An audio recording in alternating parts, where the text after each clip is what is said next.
Assalamualaikum, saya Hazwan. Saya daripada Ceras. Sebelum ni saya ada sakit slip disc L5S1. L5L1. S1. S1. Okey. Lepas tu saya dah buat RF bulan lepas. Lepas tu saya ada buat fisio dah 5 kali 5 kali fisio Tapi saya masih lagi sakit lah. Saya punya bahagian punggung ke bawah. Punggung ke bawah. Ada sampai tapak kaki ke? Tak ada sampai ke kaki. Betis. Betis. Okey. Sebelah aje lah, maksudnya belah kaki kiri. Belah kiri je. Boleh tahu tak fisio apa je yang dia buat? Apa tu? Dia kena patch lebih kepada patch lah. Just patch tu dia letak patch. Ultrasound. Ultrasound dengan elektrik lah. Elektronik current. Diorang pun ni juga Okey. Dan dia ada buat senaman sikit macam tu lah. Standard lah. Tapi masih lagi sakit lah. Setelah rawatan ke-5 fisio. Sakit dia pun makin sakit. Bila kali tak akhir fisio? Kami lepas. Okey. Alright, baik.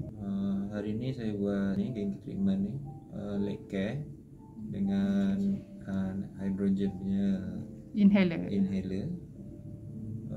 Dan saya macam ada sikit kurang tapi belum sembuh lagi. First time kan? Masih lagi ada rasa improvement lah.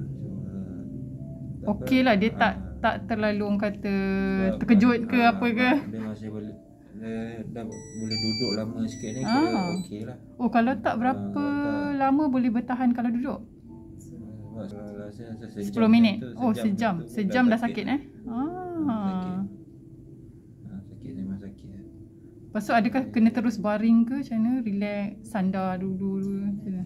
Tak senang duduk lah. Memang tak. Dia terus terus attack terus tak senang duduk. Yelah macam kita buat treatment tadi pun dia akan macam tu. Dia macam tu lah. So kalau macam dalam keadaan yang macam tu, katakanlah hari yang dekat rumah tu, bila jadi macam tu, apa yang you ni terus buat macam mana? Tak ada buat apa. Ke dia just makan ubat tahan sakit je lah? Nanti dia kurang sendiri. Just makan ubat normal yang doktor bagi tu lah kan. Okay lah. Tak ada buat lagi. Yang tu je lah. Sekadar dia bagi ubat tu, makan ubat yang doktor suggestkan tu je lah. Cumanya memang dia akan apa orang kata sakit tu ni lah kan, terpaksa relax lah. Memang tak senang duduk lah, senang cerita kan. Okay, baik. Alright. So buat treatment hari ni? Alhamdulillah lah. InsyaAllah. Terima kasih. Okay, sama.